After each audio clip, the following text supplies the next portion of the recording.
Hey there, it's Kyle Boone, aka Strong Jaw, staff writer at CBS Sports. Welcome to the Eye on College Basketball Podcast YouTube channel. We've got a special episode for you today as we transition from the college basketball season to the NBA draft season. Mark Schindler is here with me. We're going to talk Chet Holmgren, Jaden Ivey, Paolo Banchero, Jabari Smith, and a general overview of the 2022 NBA draft class. Before we do, though, and I want to make Nada happy up here at the top, please, if you're not already subscribed to the YouTube channel, please subscribe to the YouTube channel. Hey, YouTube, leave us some nice comments and tap the bell. That way others can find us. Makes our bosses happy, makes Nada happy. I bet it makes Mark happy, definitely makes me happy. All right, so without further ado, let's start with the 2022 NBA draft. Mark Schindler of Basketball News is here with me. You can follow him on Twitter at MG_Schindler. Great content on the draft, on the NBA, on college basketball. I saw he's been breaking down some tape in preparation for this talk, so I'm super amped to have him on.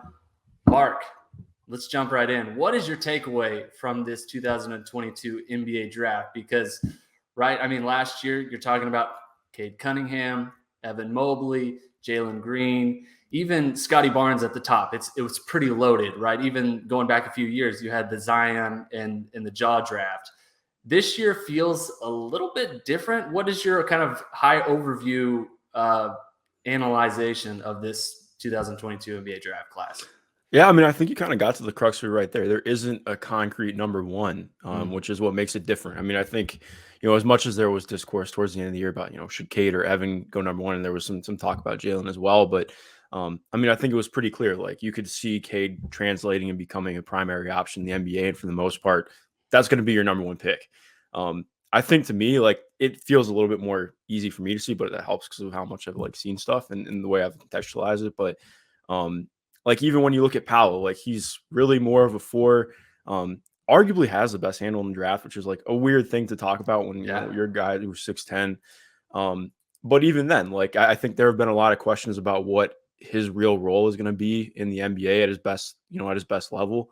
I mean, then, like, bringing up Chet, like, Chet was the number one high school recruit, and he had a phenomenal year. But then it brings up a lot of really interesting questions about what does fit, how does that play into things in the draft? If you're drafting somebody who, honestly is not going to be a primary option at any point in the NBA, what does that mean for drafting number one overall pick? It brings up a lot of philosophical questions. So I've really enjoyed this draft, even if it's a little bit harder to see at the top sometimes.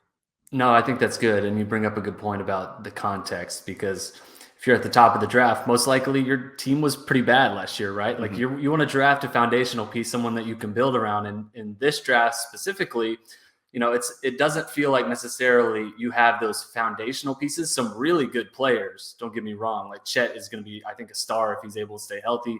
Jabari Smith, a really good, like, power forward, really good shooter. I'm very high, obviously, on Jaden Ivey. He's number one on the CBS big board. But yeah, I think contextually, like, comparing it to some of the other draft classes, it's maybe not quite as impressive as some of the other classes that we've seen in years past. So I think that's interesting context to keep in mind, especially moving forward. Next month is the draft. Like, so this type of context, I think, is really important. Now, we know with the NBA draft, right, the higher you're drafting, the better chance you have of getting a star. But there's value adds in every year. Like, Desmond Bane was a late first-round pick. Herbert Jones ended up going in the second round. Jose Alvarado was undrafted and is making his mark in the NBA playoffs. So, where and maybe who are some potential value players this year that we may be sleeping on or maybe overlooking that you think, hey, like, if this guy ends up going in the late 20s or even 30s or 40s, like, he could be maybe a steal in this draft?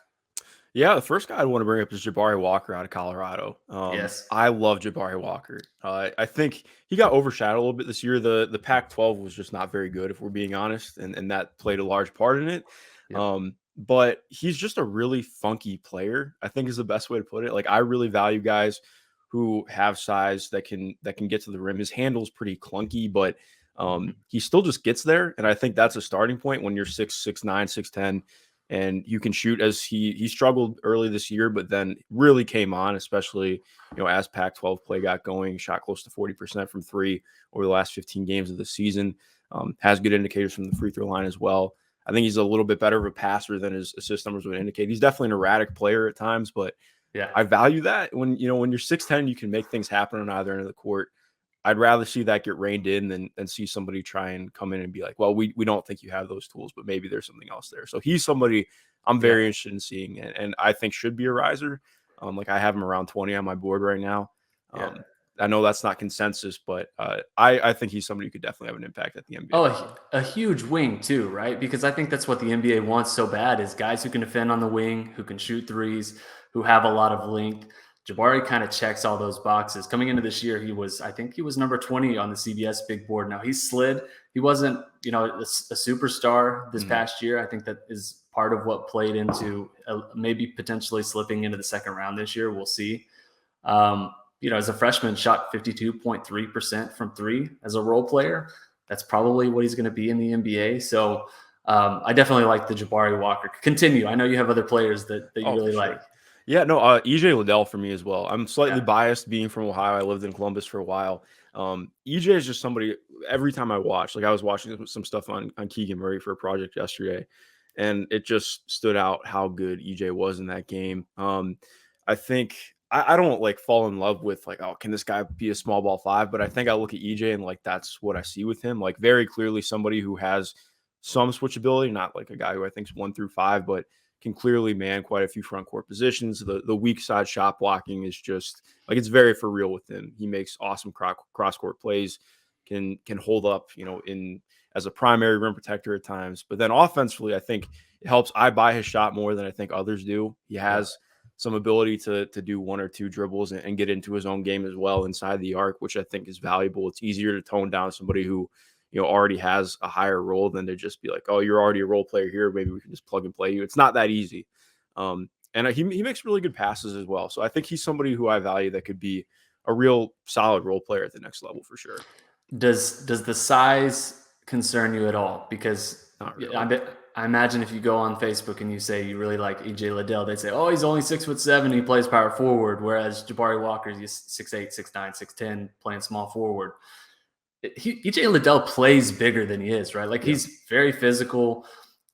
He's been a very good rebounder. I think his floor spacing, like his offense and his creation ability, helps offset kind of the fact that he's only 6'7". Do you kind of agree with that? Because he's 240. Like he throws his weight around. He's a really good power forward, I think. Yeah, no, exactly. Like, and he has a monster wingspan too. I think he's close to a 7'7" wingspan. Last time I checked. It'll be interesting to see how he tested the combine for sure. But like you mentioned, I mean, he's a pretty effortless leaper. Is able to body up anybody bigger than him for the most part.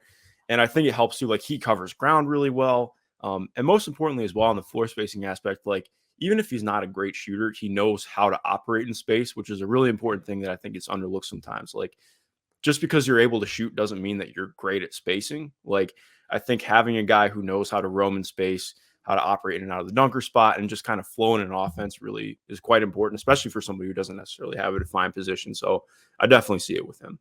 Yeah, absolutely. And then your final one, I know you had one more that you really liked as a sleeper in this class.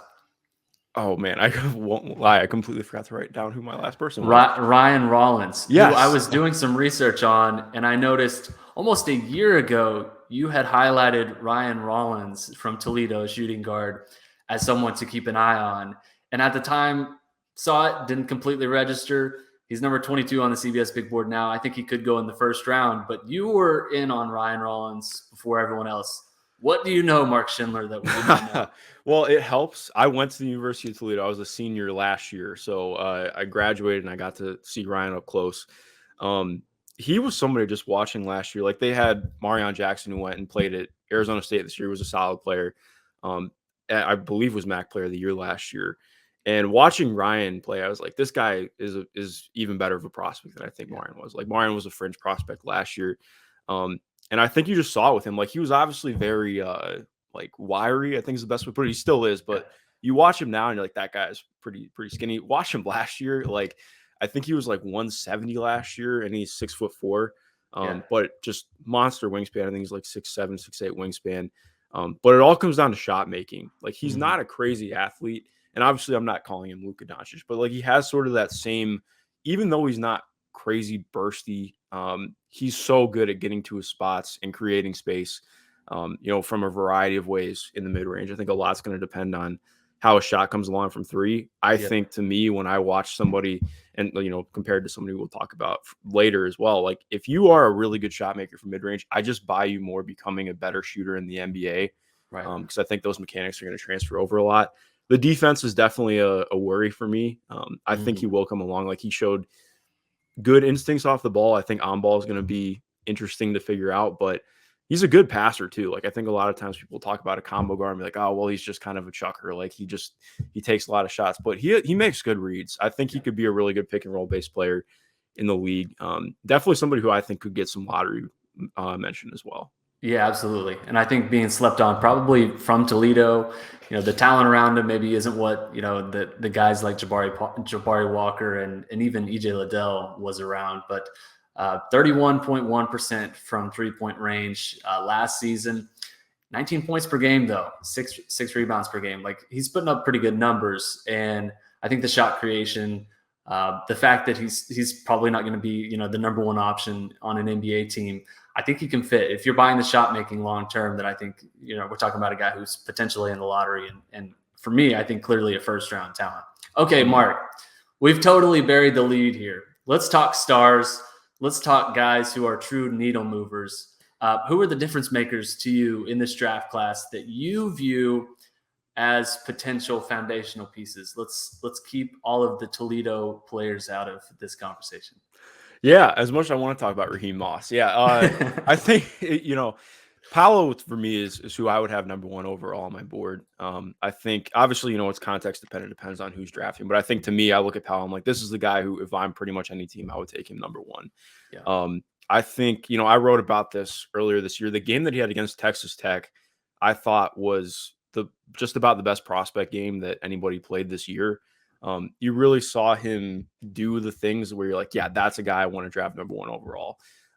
You saw him really able to work in and out of, his face-up game on the perimeter, toggling on and off the ball, which is what makes him so exciting. Like, he can do primary things, but I think, like, he really showed his ability to operate just in the flow of an offense, which it sounds minute, but really big thing when you're a guy who has a lot of usage. Can you actually play off the ball too? I think, like, not to besmirch Trae Young, but I think that's a thing we've seen in the NBA. Like, if you could be a better off-ball player, that would definitely be great.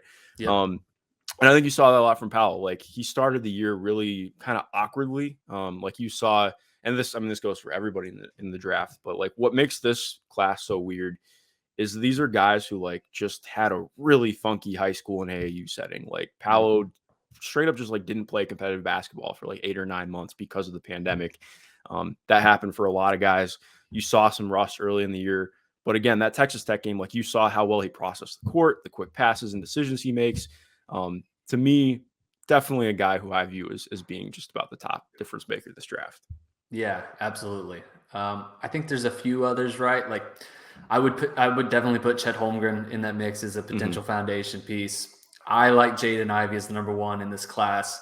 I think clearly he's a top 4 guy in this class. And then Jabari Smith, to me, I think is the fourth, at least of a clear top 4 hierarchy in this draft. I know you really like Jalen Duren, and we talked about this a little bit offline. Would you have Jalen Duren as a top 5 guy, or do you think, like, not necessarily top 5, but has a chance to be like a difference maker, like a star in this class? Yeah, I mean, I think I look at him. I'd argue, a lot's going to depend on how the offense comes along, but he could be just as good of a defensive player as Chet Holmgren, in my opinion. Yeah. Some of the instincts that he showed at Memphis were just, like, absurd. Like, I know it's a really hard context to go through. I mean, you watched Memphis a ton this year. That team was just kind of a tire fire the first 12 games this season. But I think you really saw his offense come along as the year went. I buy a lot more of what he can do alongside more ideal ball handlers at the next level. Yeah. I think it's going to be a real feeling out process to see who he can become offensively. But I think in some ways, like, he showed a little bit more at Montverde than I think we saw at Memphis at times this year. He developed his passing a little bit more, and we saw that as the year went on. But I think that's something that's been there for him. But the defense is just the main selling point. Somebody who can be a switchable defender, has wild length. And I think what makes him so intriguing is, like, he has the awesome tools, and clearly the technique is not even close yet. which is like what makes it impressive. Like I think you see him like a half step late sometimes, but he's still blowing up everything. Right. I think he's somebody definitely going to take some time to come along, but he has the upside to be, he would be number 5 on my board right now. I love that. Whoa, that's amazing. Okay, so I don't agree. I don't have him in my top 10. That's totally but fair. but I definitely, like, no question about it, has a role in the NBA. And in this class, it feels like maybe there's a drop off after the top 4, top 5, right? Jalen Duren has an obvious role in the NBA. He's going to be a great shot blocker. I think he's going to be a really good and versatile defender. I like that his role on offense, I think, is going to be as a lob finisher, but we saw some flashes of him as a playmaker at Memphis. And I think there's some untapped potential there as well that, maybe Memphis could not quite squeeze out of him, and he's still growing and developing, that maybe he'll grow into at the NBA level and really potentially validate, I think, your high standing as potential top 5 guy in this class. I have Ivy at number 1 on my board, where he's been since February. I would rank him Ivy, Chet, Paolo. I think Jabari. Yeah, no, I'm in the same way, and I think like not to cut you off, but I'm in the same vein with Ivy. Like I haven't mentioned him enough. He's so good, man. I think the St. Peter's game has been a little bit overblown, if we're being honest. Yeah. It was bad. It was bad. Yeah, it was rough, but also I thought he had worse games this year. Like he played a worse game against Northwestern than he did against St. Peter's. So it's just kind of like, I would say like any of the concerns I had prior were not really exacerbated in that game. I'm just like, yeah, that's, those are going to be issues from the NBA. But I also think, okay, well, let's look at the Texas game. Like he was phenomenal in that game. You really saw him as the year went on develop more as a pick and roll ball handler, start to do, more things with change of pace and finding his game in the half court that he just wasn't doing, frankly, earlier in the year. Yep. I'm very in on him becoming, I was talking about this with a scout the other day. I don't think it's crazy to say that he's like a similar level, if not slightly better than as a prospect than Victor Oladipo was coming out of IU. Yeah. I think they're very similar in what their game is like, 6'4", big stride, like ground coverage guards who get to the rim. And I think Jaden has a better first step than Victor did, which is kind of wild to think about going backwards. But yeah, I'm very in on who Ivy could be. And like, I think again, in the right setting, like he could be like the 2nd or 3rd overall pick. And I would not quibble with that whatsoever. Yeah, I think it's going to come down to fit, right? If the Thunder are picking 3rd, I can't imagine that they would take him. Like they would probably prefer Jabari Smith or Paolo. Yeah. Even if like they're picking 4th, I would think they'd probably take Shaedon Sharpe over Jaden Ivey. I think that's kind of an interesting philosophical debate. Am I daydreaming about like the potential jaw comp with Jaden Ivey too much? Because the burst is there with Jaden Ivey in the same way that Ja is. But I've watched a lot of Jaden Ivey. He's nowhere near the passer that Ja ever was at college. I mean, that was his standout trait, right? His athleticism and his passing at Murray State was just fantastic. And we've seen that translate obviously to the NBA, where he's a superstar right now with the Grizzlies. Do you think I don't think he's ever going to get to the Ja superstar level, but what's it going to take for him to like clearly validate like being a top 2, top 3 pick in this draft to kind of reach his ceiling? I think for me, it would be what he can do as a shot creator in the mid range, because I think what was so wild about him is like, watching him at FIBA, like I loved his game at FIBA. And even then he was pretty inefficient. You saw him get to the rim a ton. Like I think he had a real growth in athleticism in between his freshman and sophomore year. But what makes it even more stark is like seeing beginning of the year, he's like just not if it's not at the rim or it's not a 3, he's not taking it. Yep. And I think you saw him really change up some of his shot selection process, like a lot of like, off 1 foot wild midair adjustments, because he's like, oh, there's 3 guys at the rim, I'm going to pass now. That was such a big change just from like earlier at the year. He's taking that shot against 3 guys and wildly missing, or sometimes he's just uncorking a dunk because he's Jaden Ivey. But like, yep. I think the windows that he's going to have as a passer are going to be so massive because of the way that he can impact the defense. And like bringing up that Texas game, I think you saw just 7 or 8 reads throughout that game where like he's not making that 2 months ago. And even if the ball placement isn't great, that's stuff he can iron out and work on. The fact that he's able to create those pockets, pockets is almost too small. Like again, like he's just gashing defenses at times. So yeah. I think A lot's just going to depend on how we can work in pacing and figure some things out in the half court. But yeah, I think that there's definitely a star path for him for sure. No, I absolutely agree, and I obviously am a very high on Jaden Ivey's NBA prospects. Where does Shaedon Sharpe fit into this mix? Because Shaedon Sharpe, even 2 months ago, I'm not entirely sure we thought that he would be in the mix as a potential 2022 guy. He enrolled at Kentucky at the mid-year point. He played exactly 0 minutes at Kentucky after enrolling. But we're talking about a guy who, before reclassification, was the #1 overall recruit in his class. He's 6'6", plays shooting guard, like can create his own shot. Is he someone who could be in the mix for #1, or where would you slide him in this class, assuming obviously that he stays in this class? He's kind of left the door open to potentially returning, but I think a lot of people expect that he will just stay in this draft.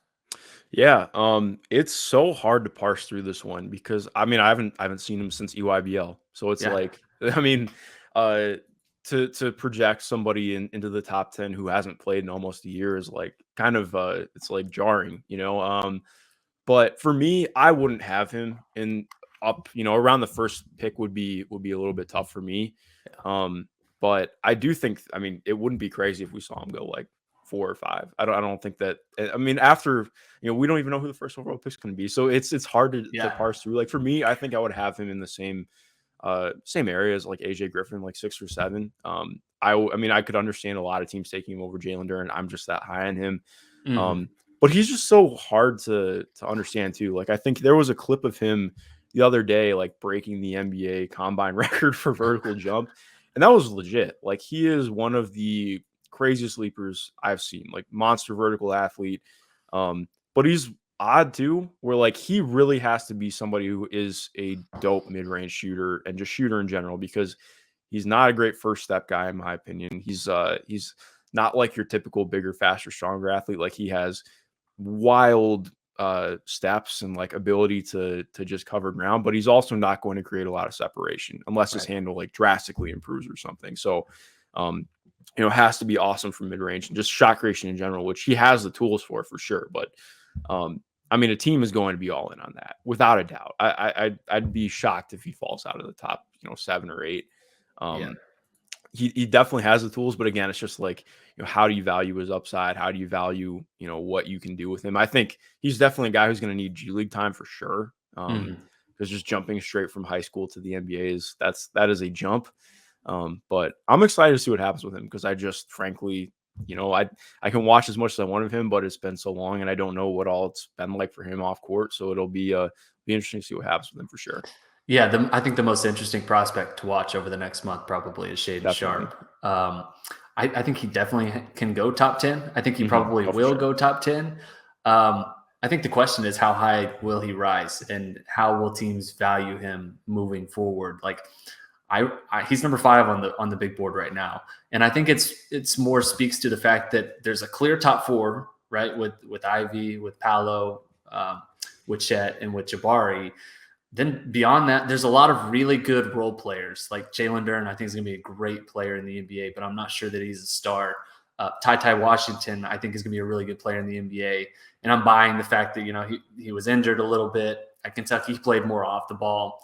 AJ Griffin, another guy that I think has potential star power, but, you know, are you like taking him at #5? I don't know. Shaedon Sharpe, I think, slots in as the guy. If you're taking a swing at #5 and the 4 guys that we just mentioned are off the board, Shaedon Sharpe to me, I think, presents like the most upside of anyone beyond those top 4. So that's going to be really interesting to see. Let's move to actually, I want to get your take on AJ Griffin and TyTy Washington, because it sounds like you're really high on AJ Griffin. I don't know where you rank TyTy Washington, but I think, you know, beyond the big 4, there's a big drop off, right? And so it's hard to evaluate guys who can be difference makers at the NBA level. Two guys who AJ Griffin plays on the wing, TyTy Washington can play on or off the ball. I think 2 really valuable positions in this draft. Where do you see both of these guys at the NBA level? Where would you rank them? Where would you draft them? Yeah, I mean, I think AJ Griffin's like right in that mold, just behind, you know, outside the top 4. I think you could see him at 5. You could see him lower. It just depends on who's there. I think my thing is, and not to sound like I know everything, but like I've never really viewed AJ as like this is the primary option type guy. Like I think he's Right. somebody who I look at like this could be a fantastic secondary player in the NBA. Like Hmm. could be your leading scorer, but I ideally is not running the offense for you. And I think like to me, obviously not the same player. He has some better shooting indicators and doesn't have quite like the same finishing craft on the inside, but reminds me a lot of like watching TJ Warren play, honestly. Like Yeah. somebody who just flows incredibly well off the ball, can score from anywhere, is like I mean, you watch him face up and his footwork is just nuts. Like some of the self-created threes he had at Duke this year, like watching him play, I'm like, how is this guy not a pro already? I think that's the kind of vein I view him. He's not an awesome passer. I question kind of where that's going to come from him. But he could be somebody who definitely runs secondary actions for you, and just like if he averaged 25 points per game in the NBA first season, that wouldn't surprise me at all. Right. Defensively, I don't think I have as many concerns as others do. Like he's again somebody who missed a lot of time because of injury before this year, so I think he had some times of like under helping at times. Like he felt like kind of nailed to his man on defense. And it felt more like not that he didn't know how to play, but it was more just like, he didn't want to make mistakes. And I think that'll be interesting to see how he adjusts in the NBA. I'm not really as worried about his lateral quickness as I think others are. Right. I'm excited about him. I think he's going to be really good. A lot's just going to depend on, how teams view his medicals. Because I know that's definitely going to be a concern for sure. For TyTy too, like he's really he's a interesting prospect to gauge. Like I like him a lot. His shooting is nuts. Like we talked about earlier too, like mentioning mid-range shot creation to three. I think TyTy is somebody who's almost being slept on in some ways, and who he could be as a shooter at the NBA level, because I think he shot close to 50% from two. Like I mean, on pull-up twos this year, which is like especially watching the tape, like that's not surprising at all. He's so effortless getting into his shot in the mid-range. I mean, obviously a lot's going to depend on who he can be as an off-ball player, but I think he showed really good signs at Kentucky. Like again, a lot of combo guards get knocked, but guys like TyTy who can impact the game the way that he does, and he's a solid defender too. Like I think that kind of gets underrated. Like he's really solid at the point of attack. He's a pretty decent help defender as well. He has solid size.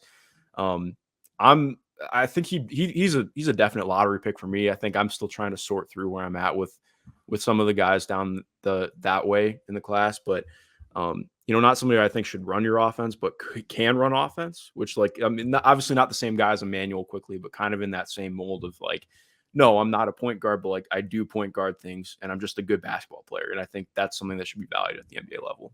Yeah, almost like a Quickly or a Maxey, right? Like former UK guys who maybe weren't in the best system in college, but like when TyTy had a chance to really like take the reins when Severe Wheeler was out, he went and what did he do? He set the Kentucky assist record in a single game with like 19 assists. So I don't question like his playmaking, his passing. I'm not sure that he's going to be like a true lead guard in the NBA. Yeah. But to your point, like his shot making, his creation, like I buy all of that. So I think like his versatility, he can play on or off the ball. If he's going to play two guard in the NBA, that's totally fine. Like he's a very good two guard. His shooting is really, really good. So, I think we kind of overrate, maybe sometimes if they don't totally live up to expectations at Kentucky, that, okay, well, like Tyrese Maxey, for instance, like everyone's like, well, his 3-point shooting was really bad as a freshman. Like Kentucky's system did not exactly accentuate his strengths. And now we're seeing, obviously, like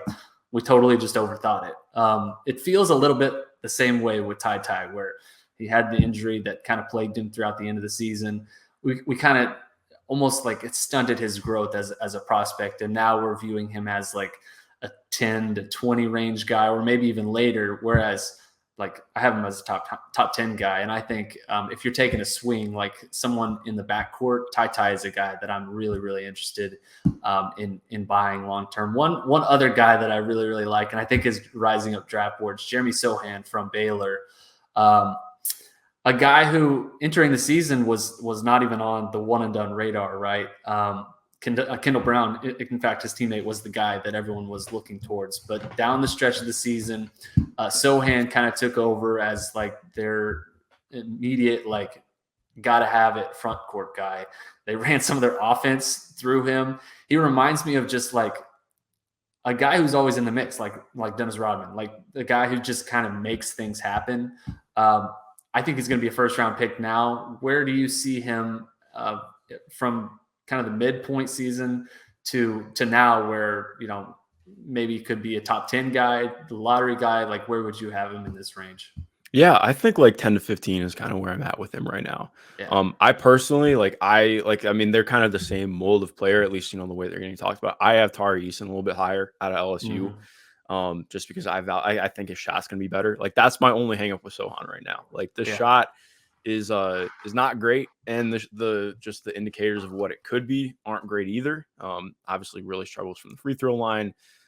Isn't really there as a mid-range shooter, but like you mentioned, I mean, the passing that he displays off the dribble too, at his size, is really impressive. He sees the court really well. He just has good feel on both ends. I mean, defensively, he's one of the best defensive prospects in the draft.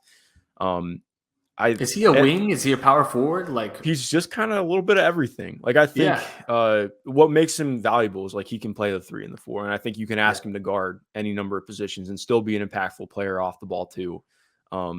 I just am questioning, quite what he looks like in an NBA offense, but also you have time to figure it out. He's a young player, like you mentioned. It wasn't really on my radar coming into the year. Like, I was excited about Kendall Brown. I thought he was a guy who I was questioning one and done, but I thought, somebody who should have been talked about more coming into the year. And then, like you mentioned, ended up being Jeremy, who really took over. Like, Kendall was being mentioned as like a top 5-6 pick the first couple weeks of the year, and then that train did not keep up. But yeah, I'm really interested by who he could be. Like, the drives that he displays are really fun too, but a lot, again, like, if he's not shooting well enough from 3, he's not going to get those drives in the NBA. So a lot's just going to be, how can he find his offense? Is the shot going to come along? But he's worth betting on for sure. Yeah, absolutely. I love him. Okay. That is all we have for today's NBA draft show. Mark, thank you so much for joining me today. Do you have, where can we find your work, and where can we find your rankings, like your draft coverage, all that stuff? Yeah, well, Kyle, I appreciate you having me on. Man, I've been listening to you and Gary for forever, so this is awesome. You can find me on Twitter at @MG_Schindler. Most of my draft stuff is over at my Patreon. I do a lot of stuff, just covering young players in the draft, or just, in the NBA, over at basketballnews.com. But yeah, most active on Twitter. I'm always down to talk hoops over there. Awesome. Sounds good, Mark. Thank you so much. Everyone, thank you all for listening. Please subscribe to the Eye on College Basketball YouTube channel.